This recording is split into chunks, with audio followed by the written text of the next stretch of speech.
అపోస్తుల కార్యాలు 2వ అధ్యాయం 1వ వచనం దగ్గర నుంచి చదువుతాను. పెంతెకోస్తు పండుగ దినం వచ్చినప్పుడు అందరూ ఒక చోట కూడి ఉండిరి. అప్పుడు వేగముగా వీచు బలమైన గాలి వంటి ఒక ధ్వని ఆకాశము నుండి అకస్మాత్తుగా వారి కూడి ఉన్న ఇల్లంతా నిండెను. దేవునికి మహిమ కలుగునుగాక. అపోస్తులు అనగా 12 మంది శిష్యులు. యేసు ప్రభు ఈ భూలోకంలో సంచరించినప్పుడు ఆయనతో కూడా కలిసి జీవించి, ఆయనతో తిని పడుకుని బ్రతికి కూడా వెంబడించిన ఆయనకు కూడా వెంబడించినటువంటి ఆయన పిలుచుకున్నటువంటి 12 మంది శిష్యులను అపోస్తులు అంటారు. వాళ్ళు చేసిన కార్యములు ఏంటి? ఆ అపోస్తులైనటువంటి 12 మంది శిష్యులు చేసిన కార్యములు ఏమిటి అనే దాని గురించి ఈ అపోస్తుల కార్యములు అనే పుస్తకంలో అనే గ్రంథములో మనకి దేవుడు రాయించాడు.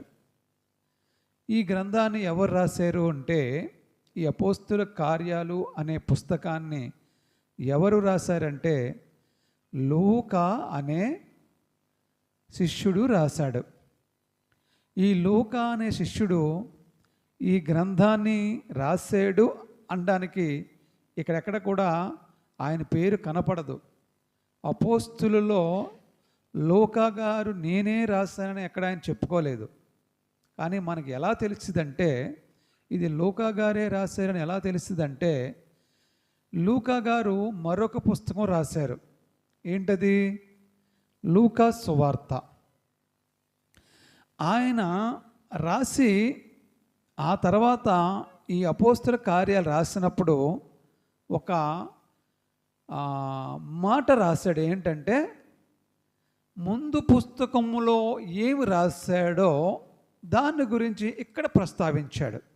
ఏమనంటే 1వ అధ్యాయం మొదటి దగ్గర నుంచి చూడండి.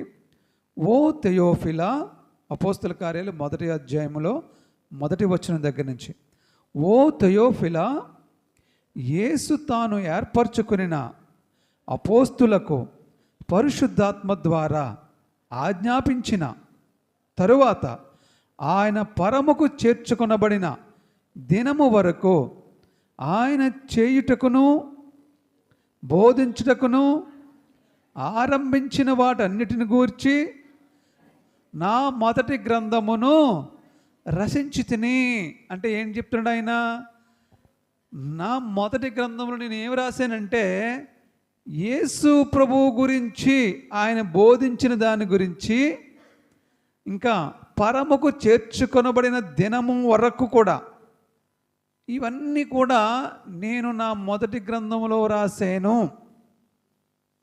అని చెప్పినప్పుడు అవి ఎక్కడున్నాయి అని చూస్తే, లూకా సువార్తలో ఈయన ఏమైతే ఇక్కడ ప్రస్తావించాడో అది మనకు లూకా సువార్త మనం పరిశీలనగా చదివితే ఓకే, ఇది ఆయన రాసిందే అని మనకు అర్థం అవుద్ది. లూకా గారు రాసిందే అని అర్థం అవుద్ది అన్నమాట. ఇప్పుడు ఒక్కొక్కరు కొన్ని పుస్తకాలు రాశారు. మత్తయ్య గారు ఉన్నారు. ఏమి రాశాడు ఆయన? మత్తయి సువార్త రాశాడు. కాబట్టి ఆయన పేరు ఉంది కాబట్టి మనకు ఈజీగా తెలిసిపోద్ది. మార్కు గారు ఉన్నారు. ఏమి రాశాడు? ఆయన పేరు ఉంది కాబట్టి మార్కు సువార్త అని అర్థమైపోతుంది. లూకా గారు ఉన్నారు. ఏమి రాశాడు? లూకా సువార్త. ఆయన డాక్టర్ అంట. లూకా గారు డాక్టరు, వైద్యుడు. ఆ రోజుల్లో వైద్యం చేసేవాడంట. చేస్తూ దేవుని సేవ చేసేవాడన్నమాట. దేవునికి శుశ్రూష చేసాడన్నమాట. దేవునికి స్తోత్రం కలుగునుగాక. ఆ లూకా గారు రాసిన తర్వాత యాహాను రాశాడు. అవునా? యాహాను సువార్త రాశాడు ఆయన. ఆయన యాహాను పత్రికలు కూడా రాశాడు ఆయన. 1వ యాహాను, 2వ యాహాను, 3వ యాహాను, ప్రకటన గ్రంథము కూడా ఆయనే రాశాడు. ప్రకటన గ్రంథం కూడా యాహాను గారే రాశాడు. దేవునికి మహిమ కలుగునుగాక.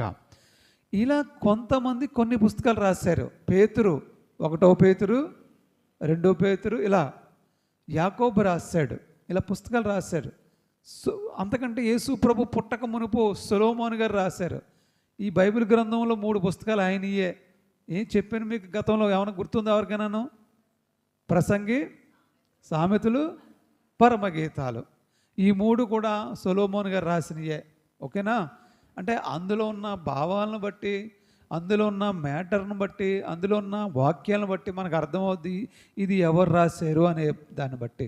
అలాగే ఈ అపోస్తుల కార్యాలు అనే గ్రంథాన్ని ఇదిగో ముందు కొంత ఆయన రాసి చెప్పాడు, ముందు భాగాన్ని కొంత చూపించాడు కాబట్టి ముందు భాగాన్ని చూపించి నెక్స్ట్ భాగాన్ని కంటిన్యూ చేశాడు. కాబట్టి ఇది ఆయన రాశాడని తెలుస్తుంది. ఉదాహరణకి చెప్పాలంటే మీరు చాలామంది టీవీ సీరియల్ చూస్తారు. టీవీ సీరియల్ చూసినప్పుడు ఈరోజు సాయంత్రం 7:30కి ప్రోగ్రాం వచ్చి 8 గంటలకి అరగంటే వస్తుంది, అయిపోయింది. అయిపోయే ముందు ఒక సస్పెన్షన్లో పెట్టేశాడు సీరియల్. ఎందుకని? రేపొద్దున మళ్ళీ మీరు ఆతృతగా అనే దానికోసం అయ్యో చూసేసాడు కొట్టేస్తాడేమో, చంపేస్తాడేమో, నరికేస్తాడేమో అన్నట్లుగా చూసాడా చూడలేదా అనే సస్పెన్షన్లో పెట్టేసి ఎండ్ చేసేస్తాడు ఆ రోజుకి. రేపు సాయంత్రమో లేకపోతే మళ్ళీ నెక్స్ట్ వీక్ రోజు వస్తుంది. అది లోపల నువ్వేం చేస్తావంటే ఈ చూసేంతసేపు నీకు ఆ సీరియల్ మీద ఆ దృష్టి ఉంటుంది, కానీ ఒక గంట వరకు ఉంటుంది. ఏమైందంటే లాగుతుంది మనసు. ఆ తర్వాత నువ్వు మర్చిపోతావు ఇంక నీ పనిలో నువ్వు పడిపోతావు. మళ్ళీ రేపు సాయంత్రం అదే టైంకి టీవీ ముందు కూర్చున్నప్పుడు నిన్నేం జరిగిందో కొంచెం నీకు చూపిస్తాడు వాడు. అప్పుడు ఏమవుద్దంటే కంటిన్యూషను, నిన్న జరిగిన దాన్ని కొంత చూపించి ఈరోజు కొత్త ఎపిసోడ్ వేస్తాడు. అప్పుడు ఏమవుద్దంటే నీకు ఫస్ట్ నుంచి చూస్తున్న ఫీలింగ్ కలిగిద్ది, మర్చిపోవు. కథ ముక్కలు అవ్వకుండా ఏమవుద్ది, కంటిన్యూషన్ అవుద్ది. సీరియల్ గురించి చెప్తే మీకు అర్థమవుద్దని చెప్తున్నాను నేను. సీరియల్ మనకు అవసరం లేదు, కానీ ఇది పవిత్రమైనటువంటి పుస్తకం. ఓకేనా? ఇది మీకు అర్థం అవ్వాలని లూకా గారు ఏం చేశాడంటే గతంలో రాసిన పుస్తకాన్ని గురించి కొంత ఇక్కడ కూడా చెప్పాడనమాట.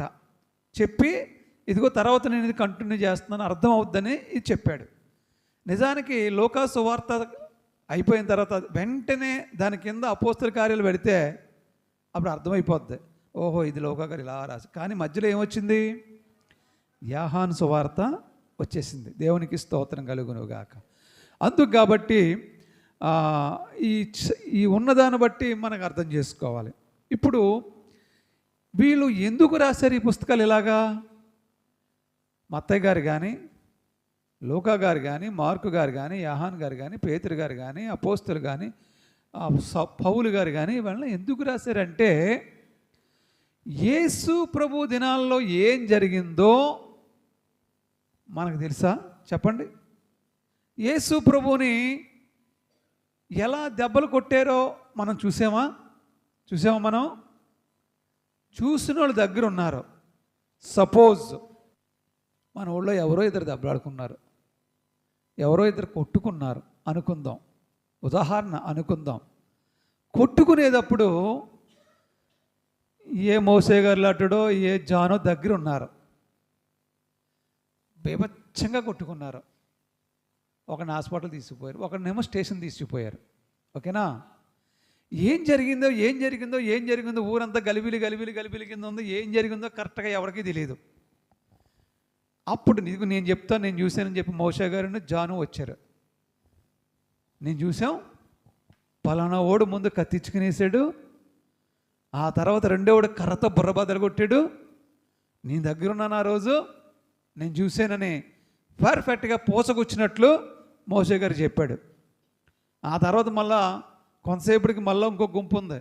ఆ గుంపు దగ్గర కూడా ఏం జరిగింది పలానా మోసే చేసి చూసేటట, ఇలాగంటున్నాడు అలాగంటున్నాడు జాన్ ఎలాగెళ్తుంటే, నిజమే నేను అక్కడే ఉన్నాను, నేను చూశాను అని జాన్ అంటున్నాడు. ఏం జరిగిందంటే నిజమే, కత్తికి ఇలాగేసాడు, ఆ నెత్తిమించి పడి జబ్బ మీద పడింది. మోసే గారు ఏం చెప్పాడంటే కరెక్ట్గా కత్తి వేసాడు, నెత్తి మీద పడింది అన్నాడు. జాన్ ఏమంటున్నాడంటే నిజమే, నెత్తి మీద పడి జారి జబ్బ మీద కూడా పడింది అన్నాడు. అంటే ఒకళ్ళైతే ఆ చెప్పే విధానంలో ఇలాగేసాడు, కత్తి తల బద్దలేసిపోయింది అని చెప్పాడు. ఇంకొకళ్ళు చెప్పే విధానంలో నిజమే, అది కూడా ఇలాగేసాడు, తల బద్దలేసిపోయి జబ్బ మీద పడిపోయింది అని చెప్పాడు. ఈ మత్తయ్య గారు, మార్కు గారు, లూకా గారు, యోహాను గారు ఒకళ్ళ తర్వాత ఒకళ్ళు అలాగే చెప్పారు. మత్తయ్య గారు ఏం చెప్పారంటే యేసు ప్రభుల వారిని ఒకటి తక్కువ 40 దెబ్బలు కొట్టారని చెప్పారు అనుకో, లోక గారు ఏం చెప్పారంటే నిజమే, ఒళ్ళంతా కూడా చాళ్ళు కింద ఈపంతా కూడా చాళ్ళు దున్నేసినట్టు దున్నేశారు. ఆయన ఏం చెప్తుంటే ఆయన మళ్ళా మార్కు గారు మేము నిజమే, ఆ యెరూషలేము వీధుల్లో, అంటే ఉదాహరణ చెప్తున్నాను మీకు, ఆ యెరూషలేము వీధుల్లో ఇలా లాక్కుంటూ తీసుకెళ్ళారు, ఇలా ఈడ్చుకుంటూ తీసుకెళ్లారు అని ఆయన రాశాడు. అంటే ఉదాహరణకు చెప్తున్నాను మీకు, ఇలాగా అర్థమవుద్దని. అంటే ఒకే విషయాన్ని 4 సువార్తల్లో కూడా ప్రస్తావించారు వాళ్ళు. చెప్పిన దాంట్లో ఒకళ్ళు ఒకటి చెప్తే ఇంకొకరు దాన్ని ఇంకా కొంచెం వివరంగా చెప్పడం, ఇంకొకరు ఇంకా కొంచెం వివరంగా చెప్పడం, నిజాన్ని మరింత స్ట్రాంగ్గా వాళ్ళు నలుగురు కూడా ముద్ర వేసి చెప్పినట్లుగా చెప్పారన్నమాట. వాళ్ళు కళ్ళారా చూసింది, యేసు ప్రభుతో తిరిగిన వాళ్ళు కళ్ళారా కళ్ళుతో చూసింది వాళ్ళు ఈ పుస్తకాల్లో రాశారు. లేదా మనకి ఎలా తెలుస్తుంది చెప్పండి? యెరూషలేము వీధుల్లో యేసు ప్రభు యొక్క రక్తము మడుగుల్లా కారిందని మనం ఏమైనా చూసామా? ఎలా తెలిసింది మనకే? వీళ్ళు రాశారు కాబట్టి తెలిసింది. యేసు ప్రభును సిలువలో వేలాడుతున్నప్పుడు ఒకడొచ్చి, ఒక సైనికుడు వచ్చి పక్కలో బళ్ళంతో పొడిచాడు అని ఎవరు చెప్పారు? అక్కడ ఉన్నారు చూసిన వాళ్ళు రాశారు. ఇక్కడ మనం ఏమన్నా చూసామా? ఆ టైంలో మనం పుట్టామా? పుట్టలేదు. కళ్ళారా చూసిన వాళ్ళు ఈ పుస్తకంలో రాశారు కాబట్టి, బైబిల్ గ్రంథంలో రాశారు కాబట్టి మనకు తెలుస్తుంది. అవునా? అలా తెలియబట్టే ఈ రోజున మనం యేసు ప్రభు గురించి తెలుసుకున్నాం. యేసు ప్రభు మన గురించి ఇంత త్యాగం చేశాడా, ఇలా సిలువలో యాగం చేశాడా, ఇంత భయంకరంగా ఆయన దెబ్బలు తిన్నాడా, ప్రాణాన్ని పెట్టాడా, తిరిగి లేచాడా, సమాధి చేయబడ్డాడా, సమాధిలో 3 రోజులు ఉన్నాడా అని చెప్పారు. నిజానికి యేసు ప్రభు చనిపోయి సమాధిలో పెట్టిన తర్వాత, నిజానికి యేసు ప్రభును సిలువేసిన తర్వాత ఆయన సమాధి చేశారు కదా. ఎవరు చెప్తారు మనకి ఇవన్నీ సమాధి చేశారని? సమాధి ఎవరు చేశారు? సమాధి ఎవరు చేశారు? ఒక ధనవంతుడు, ఎవరు ఆయన పేరు? అరిమతయ యోసేపు అనే ఒక ధనవంతుడు ఆయన బాడీని, ఆయన దేహాన్ని తీసుకుని వెళ్ళాడు. నిజానికి యేసు ప్రభు శరీరాన్ని ఇవ్వండి అని అడిగే దమ్ము కూడా ఎవరికి లేదు ఆ రోజుల్లో, అనే ధైర్యం కూడా ఎవరికి లేదు ఆ రోజుల్లో. ఎందుకని? యేసు ప్రభు మనిషిని నేను అంటేనే తీసుకెళ్ళి సిలువేసేస్తారేమో అని భయపడే సందర్భం అది.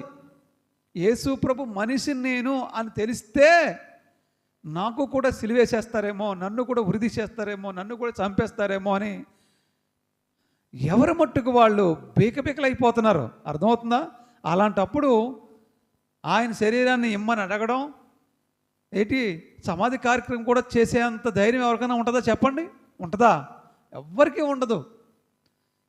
ఉదాహరణకి పేతురు గారు ఏమన్నాడు? ఆయన ఎవరో నాకు తెలియదు అన్నాడు. అవునా లేదా? అంతకు ముందే ఆ రాత్రి యేసు ప్రభుతో పేతురు గారు ఏమన్నాడు? నా ప్రాణం పోవలసి వచ్చినా వదిలేస్తాను కానీ నువ్వెవరో తెలియదని నేను అన్నాడు. ఆ నోరే కొన్ని గంటల ముందు అలాగన్నది. తర్వాత ఏమన్నాడు? నాకు తెలియదు అన్నాడు. కారణం ఏంటి? భయం, చంపేస్తారేమన్న భయం. అంటే అప్పుడున్న సిచ్యువేషన్ ఎలా ఉందంటే, నేను యేసు ప్రభు తాలూకు అని అంటే చంపేస్తారేమన్న భయం, బీకబీకలైపోయారు ఎవరి మటుకెళ్ళే.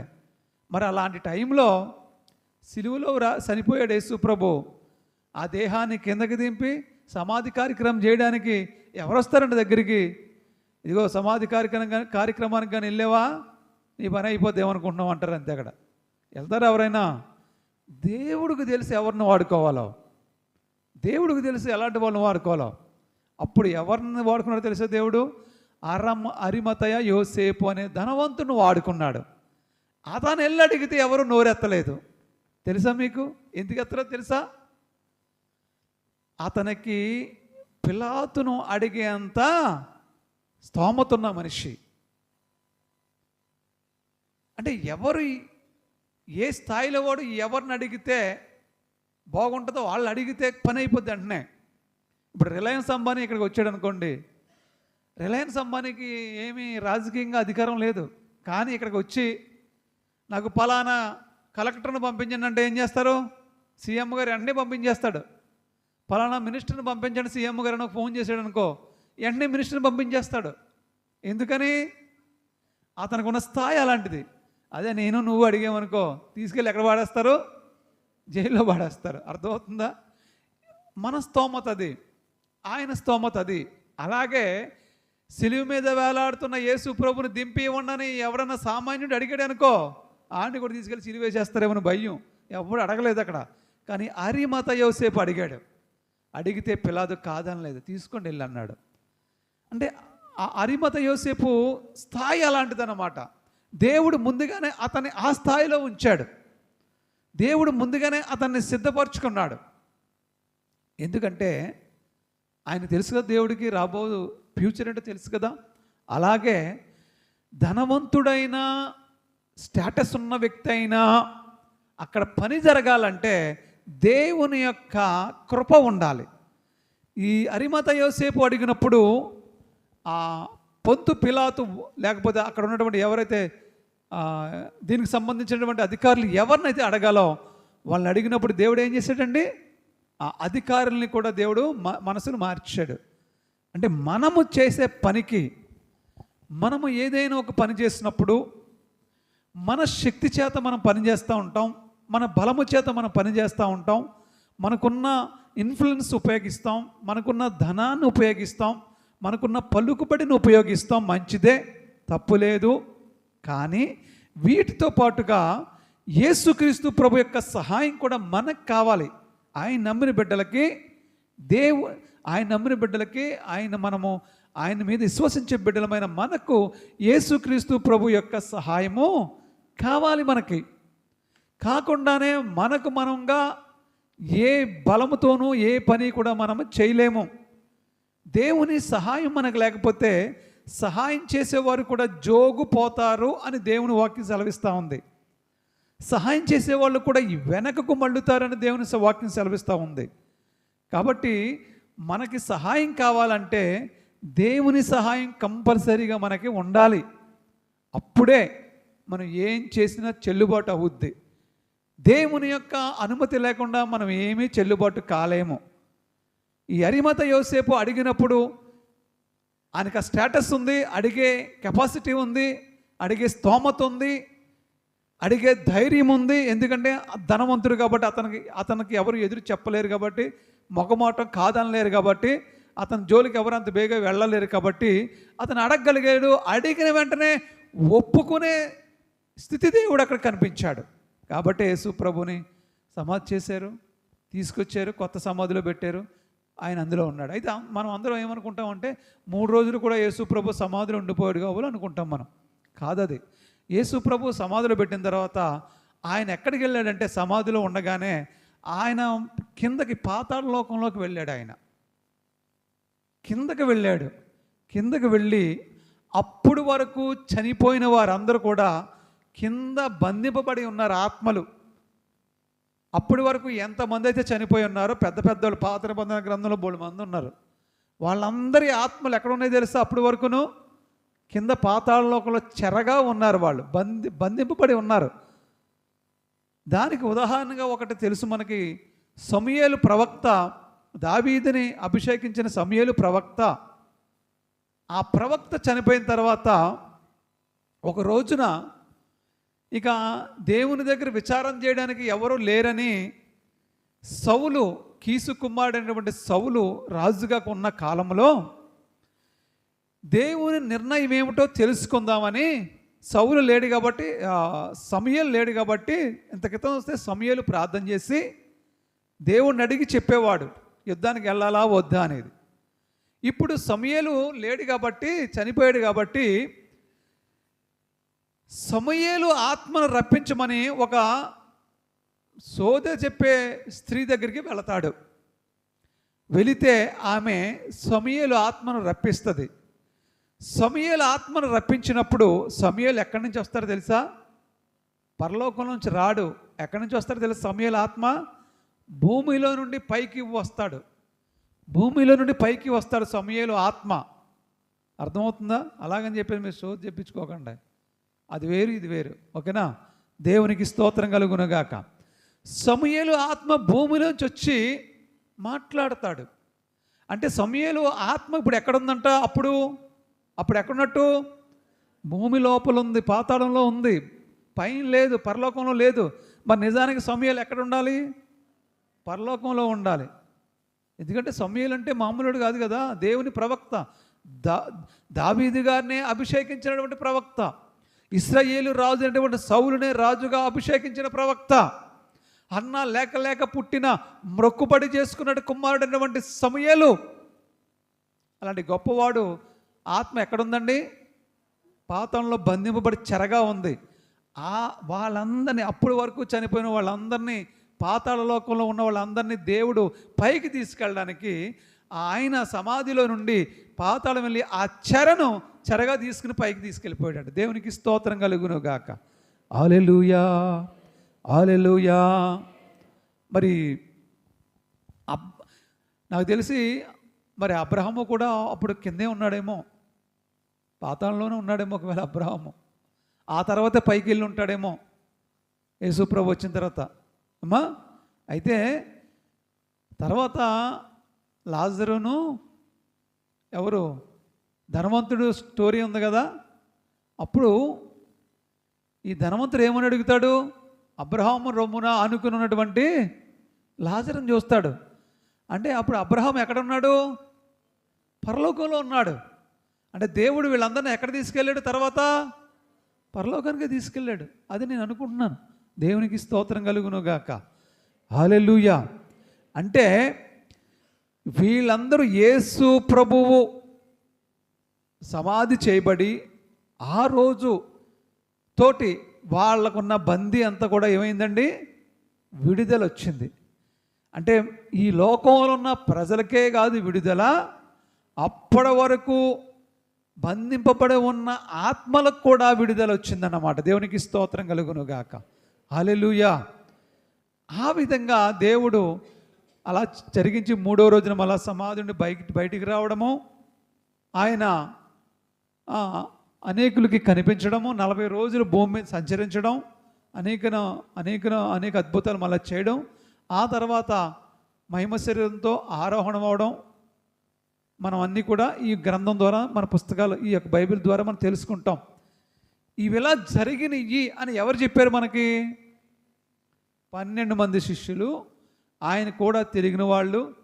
ఆ 12 మంది శిష్యుల్లో ఉన్నవాళ్ళే కాకుండా పౌలు గారు దేవుడు శిష్యుడు కూడా, దేవునితో నడిచినవాడు. అంటే దేవుడితో నడిచినవాడే కానీ యేసు ప్రభు జీవించిన కాలంలో పౌలును యేసు ప్రభు ఎప్పుడు ఎదురుపడలేదు. అంటే దానికంటే వెనకాల ఉన్నవాడు పౌలు. యేసు ప్రభు చనిపోయిన తర్వాత అప్పుడు యేసు ప్రభుని తెలుసుకున్నాడు పౌలు.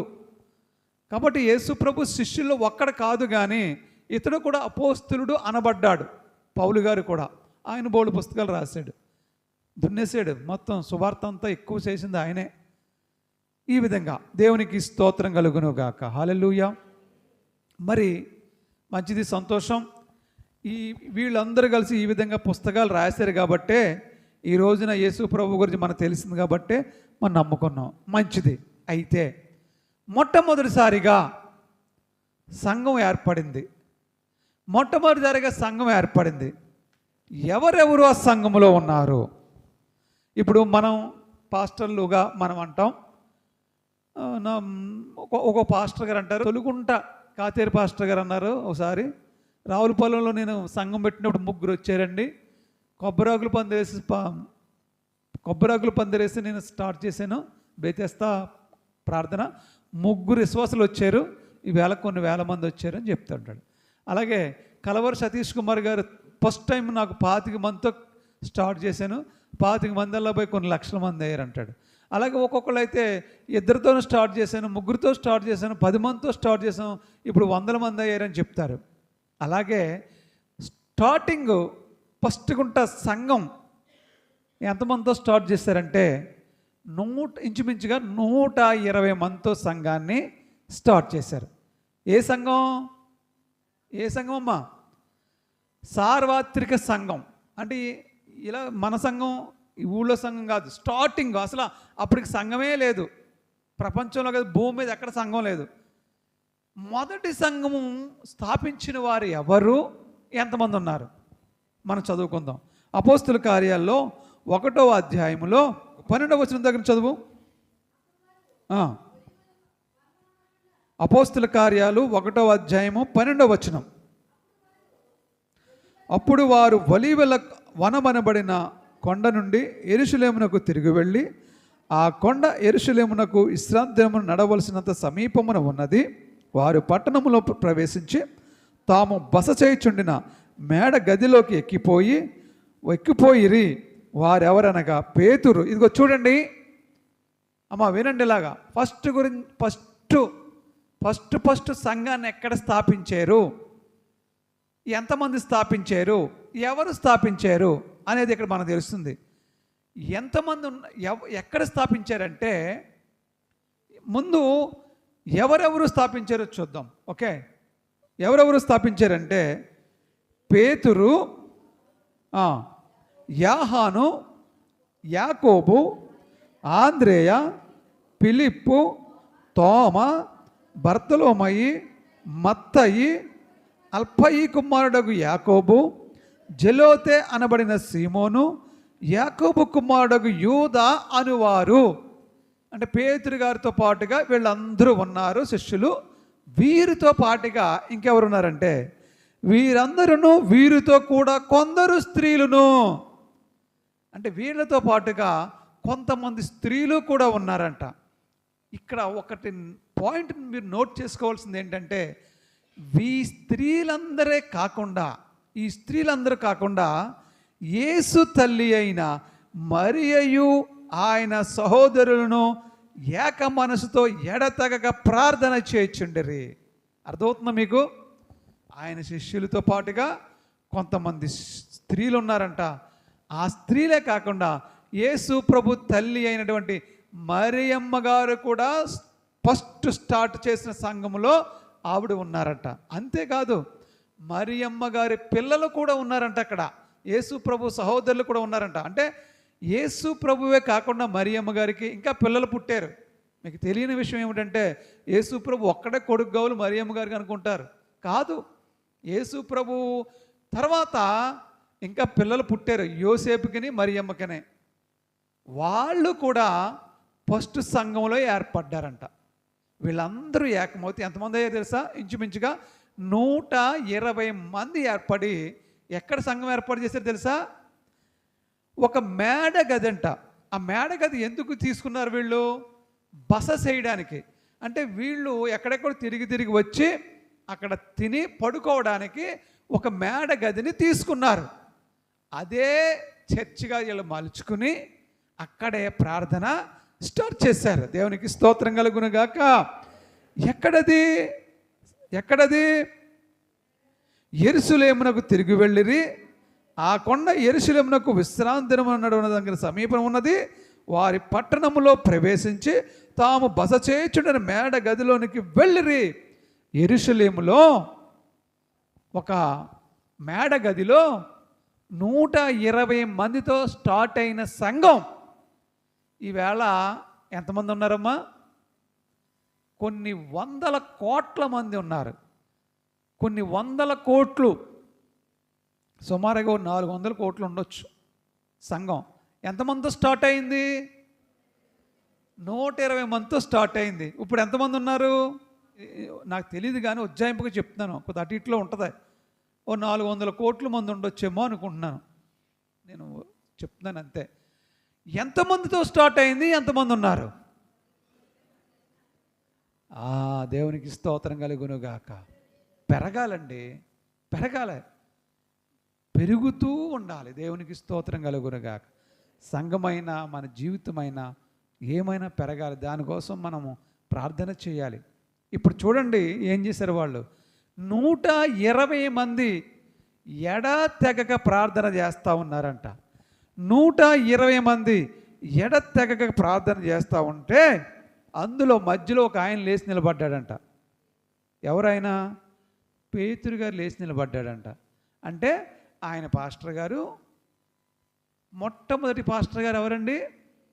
నేను అందుకే ఎన్నోసార్లు చెప్పాను మీకు. ప్రధాన పాస్టర్ గారు ఎవరండి? చెప్పరు. ప్రధాన పాస్టర్ గారు ఎవరు? ప్రధాన పాపి ఎవరు? పౌలు గారు. నేను పాపుల్లోకెల్లా ప్రధాన పాపిని అంటాడు. ప్రధాన పాస్టర్ గారు ఎవరంటే పేతురు గారు. పాస్టర్లందరికీ ప్రధాన పాస్టర్ పేతురు గారే. ఆయన చెప్పి లేచి అక్కడ ఇస్కరియోతు యూద తప్పిపోయాడు కదా, చనిపోయాడు కదా. ఇస్కరియోతు యూద చనిపోయాడు. చనిపోయిన తర్వాత అతని స్థానంలో ఎవరు శిష్యుడిగా ఉండాలి అనే దానికోసం అడిగితే నేనుంటాను అందరూ వచ్చారు. అబ్బాయి ఇలాగేం కుదరదు అబ్బాయి, ఎంతమందికి ఇస్తాం, ఒకటే శిష్యుడు ఉన్నాడు, అక్కడ స్థానం ఒకటే ఉంది, మీరు ఎంతమంది వస్తే ఎలా కుదిరిద్ది అంటే అని చివరికి బర్షబ అనబడిన యోసేపు అనే ఒక అతన్ని, మత్తియా అనే ఒక ఇద్దరిని సెలెక్ట్ చేశాడు పేతురు గారు. ఇద్దరిని సెలెక్ట్ చేసి వీళ్ళిద్దరిలో ఒకరికే కదా ఇవ్వాలి.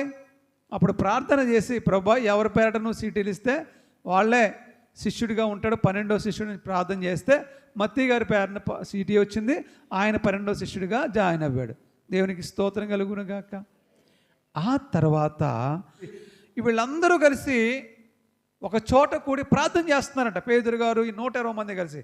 అప్పుడు పరిశుద్ధాత్మ బలమైనటువంటి వేగముగా వీచు గాలి వలె వచ్చి, చూడు వారు కూర్చుండే ఇల్లంతా నిండెను.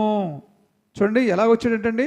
అప్పుడు వేగముగా వీచు బలమైన గాలి వంటి ఒక ధ్వని ఆకాశం నుండి అకస్మాత్తుగా వారు కూర్చుని ఉన్న ఇల్లంతా నిండెను. మరియు అగ్నిజ్వాల వంటి నాలుకలు విభాగింపబడినట్లుగా వారికి కనబడి వారిలో ఒక్కొక్కని మీద రాలగా అందరూ పరిశుద్ధాత్మతో నిండిన వారై ఆ ఆత్మ వారికి వాక్శక్తి అనుగ్రహించుకొలది అన్ని భాషలతో మాట్లాడసాగిరి. వీళ్ళందరూ 120 మంది ప్రార్థన చేస్తూ ఉంటే పరిశుద్ధాత్మ దేవుడు వీళ్ళందరి మీదకి వచ్చేసాడంట. ఇప్పుడు వీళ్ళందరూ కూర్చున్నప్పుడు పరిశుద్ధాత్మ వచ్చి వీళ్ళందరి మీదకి అగ్నిజ్వాలలాగా దిగినప్పుడు వీళ్ళల్లో పరిశుద్ధాత్మ వచ్చేసేసి వీళ్ళు ఎగిరేసి చప్పట్లు కొట్టేసి అన్య భాషలు మాట్లాడుతున్నారంట. అన్య భాషలు అంటే వాళ్ళ కాని భాష వాళ్ళు మాట్లాడుతున్నారు. ఎన్ని భాషలు మాట్లాడుతున్నారో లెక్క చెప్తాను ఒకసారి చూడండి. అపోస్తల కార్యాలు 2వ అధ్యాయం 9వ వచనం. ఒకటి ఆగు. పార్దీయులు, మాదీయులు, ఎలామీయులు, లెక్కట్నమ్మ మెసపోతేమీయులు, యూదయ, కప్పదొకియా, పొంతు, ఆసియా, పృగియా, పంపులియా, ఐగుప్తు అను దేశములు అందరి వారు, కురేను దగ్గర లిబియా ప్రాంతములందు కాపురమున్నవారు, రోమా నుండి పరవాసులుగా వచ్చిన వారు, యూదులు, యూదామత ప్రవిష్టులు, క్రేతీయులు, అరబీయులు మొదలైన మనమందరమును వీరు మన భాషలతో దేవుని గొప్ప కార్యములు వివరించుట వినుచున్నామని చెప్పుకొనిరి. ఎంతమంది లెక్కెట్టారు మీరు? ఎవరైనా లెక్కెట్టారమ్మా? ఎంత వచ్చినాయి? 14 వచ్చినాయి.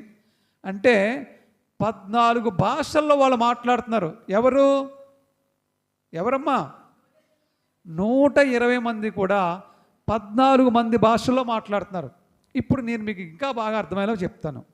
మన సంఘంలో నేను ఇలా బోధిస్తున్నాను. బోధించేటప్పుడు మన ఈ ఊళ్ళో ఈ చర్చి చుట్టూరు కొంతమంది నివసిస్తున్నారు. వాళ్ళు ఎవరెవరంటే ఏ ఊరు నుంచి తమిళనాడు నుంచి కొంతమంది వచ్చి నివసిస్తున్నారు, ఒరిస్సా నుంచి కొంతమంది వచ్చి నివసిస్తున్నారు, బొంబాయి నుంచి కొంతమంది వచ్చి నివసిస్తున్నారు, కర్ణాటక నుంచి కొంతమంది వచ్చి నివసిస్తున్నారు. ఇలాగా 14 రాష్ట్రాల నుంచో 14 దేశాల నుంచో వచ్చి ఇక్కడికి బతుకుదేరి కోసం వచ్చి మన ఊళ్ళోకి వచ్చి మన ఊళ్ళో ఈ చర్చి చుట్టూరు నివసిస్తున్నారు అనుకోండి. వాళ్ళు కొన్ని వేల మంది ప్రజలు ఉన్నారు. వాళ్ళందరూ కలిసి ఇక్కడే నివసిస్తూ వాళ్ళు జీవనోపాధి చేసుకుంటున్నారు. అప్పుడు మనం ఏం చేస్తున్నామంటే ఒక రోజున ఇలా నేను వాక్యం చెప్తుంటే పరిశుద్ధాత్మ దేవుడు వచ్చి మీ అందరి మీద మన అందరి మీద వ్రాలినప్పుడు మనం అందరూ ఏం చేస్తున్నామో తెలుసా? భాషల్లో మాట్లాడుతాం. ఏం భాషలో మాట్లాడుతాం తెలుసు? తెలుగు కాదు. ఒకళ్ళేమో కన్నడలో మాట్లాడుతున్నారు, ఒకళ్ళేమో తెలుగులో తమిళలో మాట్లాడుతున్నారు, ఒకళ్ళేమో హిందీలో మాట్లాడుతున్నారు, ఒకళ్ళేమో ఇంగ్లీష్లో మాట్లాడుతున్నారు. ఇవన్నీని ఈ చుట్టూ ఉన్న ప్రజలు ఉన్నారు కదా, వాళ్ళకి వినబడుతున్నాయి. వినబడినప్పుడు ఇదేంటి, మా భాష, మా ఊర్లో మా పుట్టుదల భాష కదా ఇది, ఇక్కడ ఎవరు తమిళ మాట్లాడుతున్నారు అనుకుని ఆ తమిళలో మాట్లాడే వాళ్ళందరూ వచ్చేసారు చర్చి కాడకే. ఈ లోపల ఇంకొకటి కన్నడం మాట్లాడుతున్నారు. ఈ కన్నడగులందరూ ఇక్కడ నివసిస్తున్నారు కదా, వీళ్ళందరికీ వినబడి ఎవరు మన భాష మాట్లాడుతున్నారు ఇక్కడ అని వాళ్ళు వచ్చేసారు చర్చి కాడకే. ఈ లోపల హిందీ మాట్లాడుతున్నారు. మన ఈ చర్చిలో మనం హిందీ మాట్లాడుతున్నాం. హిందీ మాట్లాడే వాళ్ళందరూ విని మన భాష మాట్లాడుతున్నారు ఎవరు ఇక్కడ, ఇప్పుడు వరకు ఎప్పుడు వినలేదు మనం ఇక్కడ, మనం తప్ప అని వాళ్ళు వచ్చేసారు. ఇలాగా 14 భాషల్లో మనం మాట్లాడుతుంటే ఈ చుట్టుపక్కల నివసించే 14 భాషల్లో నివసించే వాళ్ళందరూ వచ్చేసారు, చర్చి చుట్టూరు చేరేసేసి వీళ్ళు మాట్లాడుతున్న మాటలు వాళ్ళు వింటున్నారు. ఏం మాట్లాడుతున్నారో తెలుసా, వీళ్ళు యేసు ప్రభు గొప్పతనం గురించి చెప్తున్నారు. ఈ భాషల్లో చెప్తుంటే ఈ చుట్టుపక్కల ఉన్న వాళ్ళందరూ విని అబ్బో యేసు ప్రభు అంత గొప్పవాడా, ఎందుకని ఎవరి భాషల్లో వాళ్ళకి అర్థమైపోతుంది. ఇప్పుడు తెలుగులో మాట్లాడతలేదు. ఈ 120 మందిని పరిశుద్ధాత్మ ద్వారా మా భాషలో మాట్లాడుతూ ఈ చుట్టుపక్కల ఎంతమంది అయితే ఎన్ని భాషల వాళ్ళు నివసిస్తున్నారో అన్ని భాషలలోనూ కూడా వీళ్ళు మాట్లాడేస్తూ ఉన్నారు. ఇక్కడ వాళ్ళకి తెలుగు తప్ప ఏమీ రాదు, కానీ దేవుని శక్తి వల్ల అన్నీ మాట్లాడేస్తున్నారు. మాట్లాడేస్తుంటే అప్పుడు ఈ ప్రజలందరూ కూడా ఆశ్చర్యపోయి అంటున్నారంట, ఇదేంటి వీళ్ళందరూ మన భాషతో మాట్లాడుతున్నారండి, వీళ్ళు గలిలయరు కాదా అని అడుగుతున్నారు. వీళ్ళందరూ గలిలయులే కదా, వీళ్ళందరూ గలిలీయులే కదా, ఇదేంటి ఇన్ని భాషలో మాట్లాడుతున్నారు అని ఆశ్చర్యపోయారంట ఆ జనం అందరూ. ఆశ్చర్యపోతే అందులో కొంతమంది పనికి మనోళ్ళు ఉంటారు కదా, అలాంటి వాళ్ళు ముందుకు వచ్చి అంటున్నారంట, అడుగుడ్డు తాగేసరి పొద్దున్నే వీళ్ళు తాగేసి మత్తులో ఉండి ఇలా మాట్లాడుతున్నారు అన్నారు బుద్ధి లేని వాళ్ళు. అవునా? అందరూనేమో ఆశ్చర్యపోతున్నారు, ఇదేంటి ఇన్ని భాషలతో మాట్లాడుతున్నారని. కొంతమంది వీళ్ళు తాగేసి ఇలా మాట్లాడుతున్నారు అన్నారంట. అప్పుడు పేతురు గారు లేచాడు, మళ్ళా లేచి వాక్యం చెప్పడం మొదలెట్టాడు. ఏమని తెలుసా, వీళ్ళు తాగేసి మాట్లాడడం లేదు, పొద్దున్న ఎవరు తాగేస్తారు, తాగేసి మాట్లాడడం లేదు. వీళ్ళు యోవేలు ప్రవక్త ప్రవచించాడు. ఆ యోవేలు ప్రవక్త ప్రవచించినటువంటి ప్రవచనాన్ని ఈరోజు ఇక్కడ నెరవేర్పు జరుగుతుంది అని. యోవేలు గ్రంథము 2:28 ఉంటుంది. ఏమని ఉంటుందంటే, నేను సర్వజనుల మీద నా ఆత్మను కుమ్మరిస్తాను, మీ కుమారులను మీ కుమార్తెలను ప్రవచనములు చెప్పుదురు, మీ ముసలివారు కలకందరు, మీ యవ్వనములు దర్శనలు చూదురు. ఆ దినముల్లో నేను పనివారి మీదను పనికత్తెల మీద నా ఆత్మ కుమ్మరింతును, మరియు ఆకాశమందును భూమి అందును మహత్కార్యములు ఇవన్నీ కూడా చెప్తున్నాడు. అదే మాట ఇప్పుడు అపోస్తల కార్యాలు తీయండి, అదే మాట మళ్ళీ ఇక్కడ కూడా రాయబడి ఉంటుంది.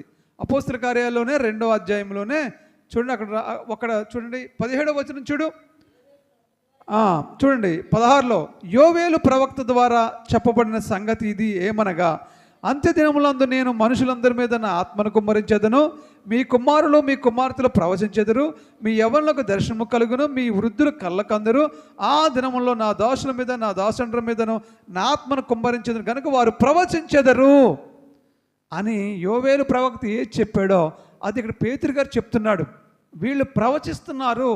దేవుడు యోవేలు ప్రవక్త ద్వారా ప్రవచించి చెప్పిన మాట ఇప్పుడు నెరవేరింది.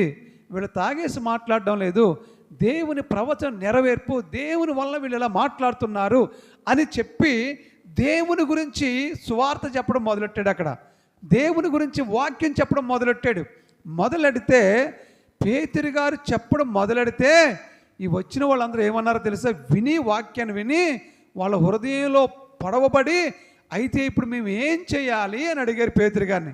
అప్పుడు పేతురు గారు ఏమన్నారు తెలుసా, వారు మాట చూడండి, పేతురు మీరు మారు మనసు పొంది పాప క్షమాపణ నిమిత్తము ప్రతివాడు యేసుక్రీస్తు నామమున బాప్తిస్మం పొందుడి, అప్పుడు మీరు పరిశుద్ధాత్మ అను వరము పొందుదురు అన్నాడు. అప్పుడు వీళ్ళందరితో అన్నాడు పేతురు గారు, మీరు యేసు ప్రభువుని నమ్ముకుని ఆయన బాప్తిస్మం తీసుకోండి, అప్పుడు మీ పాపాలు క్షమింపబడతాయి, మీరు పరిశుద్ధాత్మను వరం పొందుకుంటారని చెప్తే ఏం జరిగింది చూడండి, అద్భుతం జరిగింది. అక్కడ చూడండి 41వ వచనం, కాబట్టి అతను వాక్యమును అంగీకరించిన వారు బాప్తిస్మం పొందిరి. ఆ దినమందు ఇంచుమించు 3,000 మంది చేర్చబడిరి. వీరు అపోస్తలుల బోధ యందును సహవాసం అందును రొట్టె విరుచుటి అందును ప్రార్థన చేయటి అందును ఎడతెగక యుండిరి. అంటే ఈ ఈ ఆత్మ పరిశుద్ధాత్మ ద్వారా వీళ్ళందరూ అన్ని జనులు అన్ని భాషలు మాట్లాడుతుంటే విందామని వచ్చిన వాళ్ళందరికీ పేతురు గారు వాక్యం చెప్తే ఆ వాక్యాన్ని విని మారు మనసు పొంది బాప్తిస్మం అక్కడికక్కడ తీసుకున్నారంట. ఎంతమందో తెలుసా? 3,000 మంది తీసుకున్నాడు. గట్టిగా చప్పట్లు కొట్టి దేవుని మహిమపడతామండి. హల్లెలూయా. చూడండి, మొదటి సంఘములో మొదటి ప్రార్థనలో ఎంతమంది రక్షింపబడ్డారండి? 3,000 మంది రక్షింపబడ్డారు. అది దేవుని శక్తి అంటే. పాస్టర్ గారు ఎవరు? పేతురు గారు. ఆమేన్ చెప్తాం అందరూ కూడా. ఆ రోజు స్టార్టింగ్ 120 మందితో స్టార్ట్ అయిన సంఘములో ఒకే రోజు ప్రార్థనతో ఎంతమంది చేర్చబడ్డారు? సంఘంలో 3,000 మంది చేర్చబడ్డారు. అబ్బా, మన సంఘానికి కూడా అలాగొస్తేనా ఎంత బాగుంటుందో. ఆమేన్, హల్లెలూయా. కాబట్టి మనం ఎడతెగక ప్రార్థన చేయాలి. దేవుని ఆత్మను రక్షించాలి. అనేక ఆత్మలు దేవుళ్ళలోనికి రక్షించాలి. ఈ బైబిల్ అంతా కూడా ఈరోజు మీకు ఎందుకు ఈ గ్రంథాన్ని ఇలా చెప్పడం జరిగిందంటే, బైబిల్ గ్రంథాన్ని మీరు చదివేటప్పుడు ఈ విధంగా లోతుగా అర్థం చేసి చదివితే మీకు బైబిల్ గురించిన దేవుని గురించిన ప్రేమ ఏంటో మీకు అర్థమవుద్ది, అందులో ఉన్న గొప్పతనం ఏంటో అర్థమవుద్ది అనే ఈరోజు ఇలా మీకు చెప్పడం జరిగింది. దేవుడి ఈ మాటలను దీవించి ఆశీర్వదించును గాక.